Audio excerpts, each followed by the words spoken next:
بسم اللہ الرحمن الرحیم معزز صارفین السلام علیکم۔ شام تک کے سعودی نامہ کے ساتھ میں ہوں رمضان۔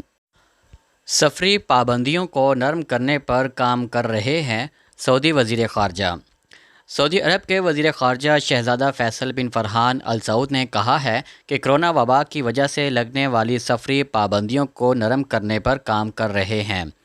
منگل کے روز اسلام آباد میں پاکستان اور سعودی عرب کے درمیان وفود کی سطح پر مذاکرات کے بعد سعودی وزیر خارجہ شہزادہ فیصل بن فرحان ال سعود نے پاکستانی ہم منصب شاہ محمود قریشی کو ہمراہ پریس کانفرنس کرتے ہوئے کہا ہے کہ ہم نے ان چیلنجز کے بارے میں بات کی ہے جن کا ہم سب کووڈ-19 کی وجہ سے سامنا کر رہے ہیں۔ پاکستان نے اس وبا کا سامنا بہتر طور پر کیا ہے۔ انہوں نے کہا ہے کہ ہم سعودی عرب کی معیشت میں حصہ ڈالنے والے پاکستانیوں کو قدر کی نگاہ سے دیکھتے ہیں اور ہم نے سعودی عرب میں پاکستانیوں کے لیے مزید امکانات پیدا کرنے سے متعلق بھی بات چیت کی ہے۔ انہوں نے کہا ہے کہ سعودی حکومت نے شہریوں کو مفت ویکسین فراہم کرنے کے اپنے وعدے کے مطابق وہاں رہنے والی پاکستانی کمیونٹی کے 17 لاکھ افراد کو مفت کرونا ویکسین لگائی ہے۔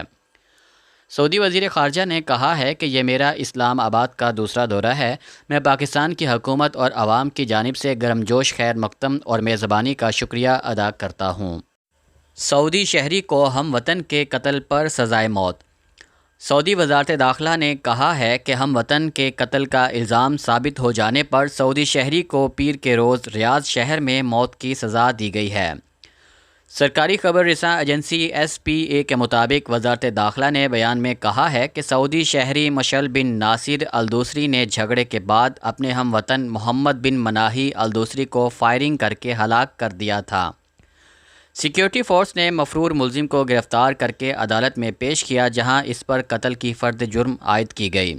فوجداری عدالت نے الزام ثابت ہو جانے پر اسے موت کی سزا سنائی تھی۔ اپیل کورٹ اور پھر سپریم کورٹ نے سزائے موت کی توثیق کر دی تھی۔ ایوان شاہی نے عدالتی فیصلے پر عمل درآمد کا فرمان جاری کیا تھا جسے نافذ کر دیا گیا ہے۔ 3 ماہ میں 17,000 غیر ملکی سعودی لیبر مارکیٹ سے نکل گئے۔ سعودی عرب میں اس سال کی پہلی سہ ماہی کے دوران 17,000 غیر ملکیوں نے سعودی لیبر مارکیٹ کو خیرباد کہہ دیا۔ گزشتہ سال کے اعداد و شمار کے تناظر میں سالانہ سہ ماہی کے بنیاد پر ریکارڈ تعداد میں کمی واقع ہوئی ہے۔ 2020 کی تیسری اور چوتھی سہ ماہی کے دوران 1,37,000 غیر ملکی سعودی لیبر مارکیٹ سے رخصت ہوئے تھے۔ اس مرتبہ کمی کا اوسط 87% سے بھی بڑھ گیا ہے۔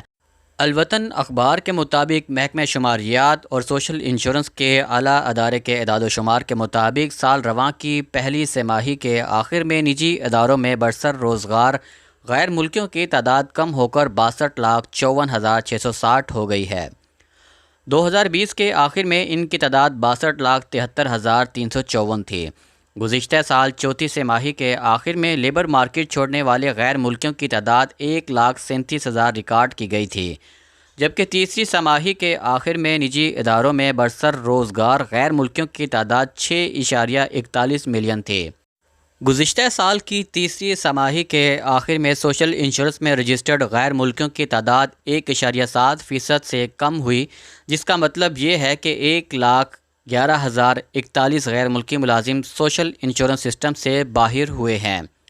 نجی اداروں میں 2020 کے دوران برسر روزگار غیر ملکیوں کی تعداد 25.3 کم ہوئی۔ دوسری سہ ماہی میں ان کی تعداد 6.65 ملین تھی۔ پہلی سہ ماہی میں یہ تعداد 6.73 ملین تھی۔ ٹریفک کیمرے میں توڑ پھوڑ کرنے والا شخص گرفتار۔ ریاض پولیس نے ٹریفک کیمرے میں توڑ پھوڑ کرنے والے ایک شخص کو گرفتار کیا ہے۔ سعودی پریس ایجنسی کے مطابق توڑ پھوڑ کرنے والے شخص نے اپنی تخریب کاری کی ویڈیو بنا کر سوشل میڈیا پر شیئر کی تھی۔ ریاض ریجن میں پولیس کے ترجمان میجر خالد القردیس نے کہا ہے کہ گرفتار شدہ شخص سعودی شہری ہے اور عمر کی دوسری دہائی میں ہے۔ سرکاری املاک کو نقصان پہنچانے اور اپنے کیے پر جو فخریہ طور پر سوشل میڈیا میں پیش کرنے پر اسے حراست میں لیا گیا۔ انہوں نے کہا ہے کہ تفتیشی کارروائی مکمل کرنے کے بعد اسے پبلک پروسیکیوشن کے حوالے کر دیا جائے گا۔ انڈونیشیا میں کرونا کے کیسز میں اضافے کے بعد 442 سعودی شہریوں کو وطن واپس کیا گیا ہے۔ سبق ویب سائٹ کے مطابق گزشتہ 3 ہفتوں کے دوران انڈونیشیا سے سعودی شہریوں کا انخلاء جاری ہے۔ انڈونیشی حکام نے کہا ہے کہ 1 جولائی سے سعودی سمیت دیگر غیر ملکیوں کو ان کے وطن واپس بھیجا جا رہا ہے۔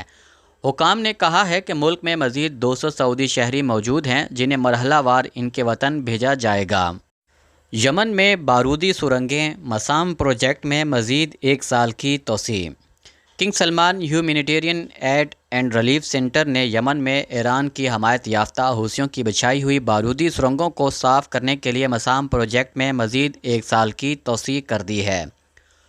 سعودی خبر رساں ایجنسی SPA کے مطابق $33.6 ملین کا معاہدہ اس بات کو یقینی بنائے گا کہ سعودی اور بین الاقوامی ماہرین یمن کے مختلف علاقوں میں خصوصاً مارب، عدن، صنعا، الجوف، الحاحل، الحدیدہ، شبوہہ اور تعز میں حوثی باغیوں کی جانب سے بچھائی گئی ان بارودی سرنگوں کو ناکارہ بنانے کا کام جاری رکھیں۔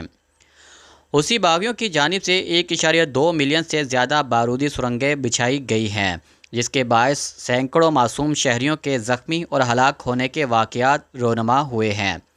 پروگرام کے آغاز سے اب تک 2,63,000 بارودی سرنگیں صاف کی جا چکی ہیں۔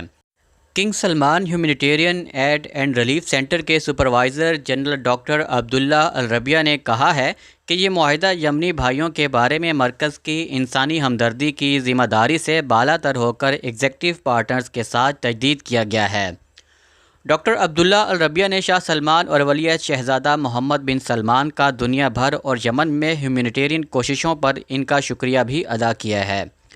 واضح رہے کہ شاہ سلمان مرکز برائے امداد و انسانی خدمات مسام کے نام سے حوثیوں کی بچھائی ہوئی بارودی سرنگیں صاف کرنے کا پروگرام جاری رکھے ہوئے ہے۔ شاہ سلمان بن عبدالعزیز کی ہدایت پر مسام پروجیکٹ یمن کے عوام کے دکھوں کو کم کرنے میں مدد کے لیے متعدد اقدامات میں سے ایک ہے۔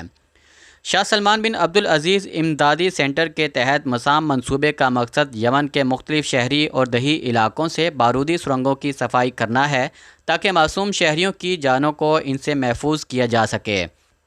مسام کے پاس اس کام کے لیے 32 ٹیمیں ہیں اور اس کا مقصد یمن میں بارودی سرنگوں کو ختم کرنا ہے تاکہ عام شہریوں کی حفاظت کی جا سکے اور یہ یقینی بنانا ہے کہ فوری طور پر انسانی ہمدردی کی فراہمی کو بحفاظت فراہم کیا جائے۔ سعودی عرب کی جانب سے جاری اس منصوبے کے تحت مقامی انجینئروں کو بارودی سرنگیں صاف کرنے کی تربیت دی جاتی ہے، انہیں جدید سامان مہیا کرنے کے علاوہ متاثرین کی مدد کی جاتی ہے۔ جدہ میں کنگ عبدالعزیز روڈ بند رہے گی۔ جدہ میں کنگ عبدالعزیز روڈ کو بند کر دیا جائے گا جبکہ ٹریفک رواں رکھنے کے لیے متبادل راستہ کھولا جائے گا۔ سبق ویب سائٹ کے مطابق محکمہ ٹریفک نے کہا ہے کہ جمعہ 2 جولائی کو رات 12 بجے سے اگلے دن ظہر 2 بجے تک مذکورہ شاہراہ بند رہے گی۔ یہاں راستہ عبور کرنے والوں کے لیے پل تیار کیا جا رہا ہے جس کے باعث شہزادہ نائف چوراہے سے کنگ عبدالعزیز روڈ بند رہے گی۔ ٹریفک کی روانی برقرار رکھنے کے لیے متبادل راستہ کھولا جائے گا جس کی تفصیل نقشے میں دیکھی جا سکتی ہے۔ شام تک کے سعودی نامہ کے ساتھ ہمیں اجازت دیجیے۔ اللہ تعالیٰ سے دعا ہے کہ اللہ تعالیٰ ہم سب کو اپنے حفظ و امان میں رکھے۔ اللہ تعالیٰ ہم سب کا حامی و ناصر ہو۔ آپ سب لوگوں کے قیمتی وقت کا بہت بہت شکریہ۔ السلام علیکم ورحمۃ اللہ وبرکاتہ۔